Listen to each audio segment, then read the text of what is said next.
இங்கே ஒரு போஸ்ட்மேனாக இருக்காரு. சைக்கிளில் வந்துட்டு இருக்கும்போது இந்தியா பாகிஸ்தான் போகிற நிறைய பேர் வந்து டேப் ரிகார்டில் உட்காந்து நியூஸை கேட்டுக்கிட்டு இருக்காங்க. அது கேட்ட உடனே இவரும் சோகமாக வீட்டுக்கு போகிறாரு. அவங்க ஒய்ஃபோ இவரை முறைச்சிக்கிட்டே இருக்காங்க. நைட்டு சப்பாத்தி போடும்போது கூட இவர் முறைச்சிக்கிட்டே இருக்கவங்க நைட்டு அவர் தூங்கிட்டு இருக்கும்போது பேசுகிறாங்க. அவங்க சொல்கிறாங்க, நான் சாமியார் ஒருத்தரை பார்த்தேன், நம்ம மேலே நிறையா சாபம் இருக்கா, அதனால தான் குழந்தை பிறக்காமல் இருக்கான். நீங்கள் இந்த வேலையை விடுங்கனாலும் கேட்க மாட்டீங்க, எல்லார் வீட்லேயும் போய் தந்தி கொடுத்து இறந்த செய்தியெல்லாம் சொல்கிறீங்க, அதனால தான் நம்ம குழந்தை பிறக்காமல் இருக்குன்னு ஒன்று. இவரும் எந்திரிச்சு போய் வெளியே உட்காந்து ஃபீல் பண்ணிகிட்டு இருக்காரு.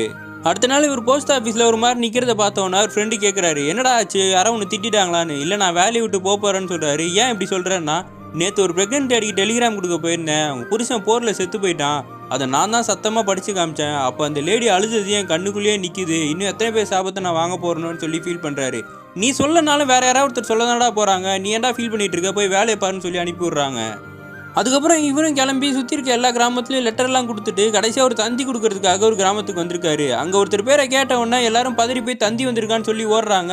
ஒரு குட்டி பையன்கிட்ட வழி கேட்டு அவனையும் சைக்கிள் ஏற்றிட்டு போகும்போது அந்த பையன் சொல்கிறான், நீங்கள் தேடி வந்த ஆள் ராணுவத்தில் இருக்காரு, அதனால தான் எல்லாம் பயந்துக்கிட்டு ஓடுறாங்கன்னு உடனே இவரும் வீட்டுக்கிட்ட போய் பார்த்தா சுற்றி இருக்க எல்லா ஆளுங்களும் உட்காந்து அந்த இடத்துல அழுதுட்டு இருக்காங்க. அந்த பொண்டாட்டியும் அவங்க அம்மாவும் கூட பாவம் அழுதுகிட்டு இருக்காங்க. இவரும் கிட்ட போயிட்டு தந்தியை கையில் வச்சுட்டே நிற்கிறாரு. இன்றைக்கி நம்மளை என்னெல்லாம் சாபம் ஓட போகிறாங்களோன்னு சொல்லிட்டு அந்த ஊர்லேயே படித்த ஒரு ஆள் ஒருத்தர் அந்த இடத்துக்கு வந்துட்டு இவர் கையில் இருக்க தந்தியை வாங்கிட்டு பார்க்குறாரு. அவர் சொல்கிறாரு, டே அழுவுறதை நிறுத்துங்கடா, இது ஒன்றும் சாவு செய்தியெல்லாம் கிடையாது, உங்கள் வீட்டில் இருக்க பொண்ணு வந்து மாசமாக இருந்தால அவள் குழந்தை பிறந்துருச்சு அப்படின்னோடனே எல்லாருமே கண்ணை துடைச்சிட்டு சிரிக்க ஆரம்பிக்கிறாங்க. அந்த குடும்பமும் இந்த போஸ்ட்மேனை உட்கார வச்சு சக்கரை எல்லாம் கொடுக்குறாங்க. அவர் கிளம்பும் போது அந்த வீட்டு பெரியவர் கையில் காசை கொடுத்து நீ நல்லா இருப்பப்பான்னு வாழ்த்துறாங்க. இவ்வளோ நாள் அவர் வாங்கின சாபம் எல்லாம் இந்த வாழ்த்துல எல்லாம் சரியான போன மாதிரி அவரும் சந்தோஷமாக சைக்கிள் எடுத்துகிட்டு அந்த கிராமத்துலேருந்து கிளம்புறாரு.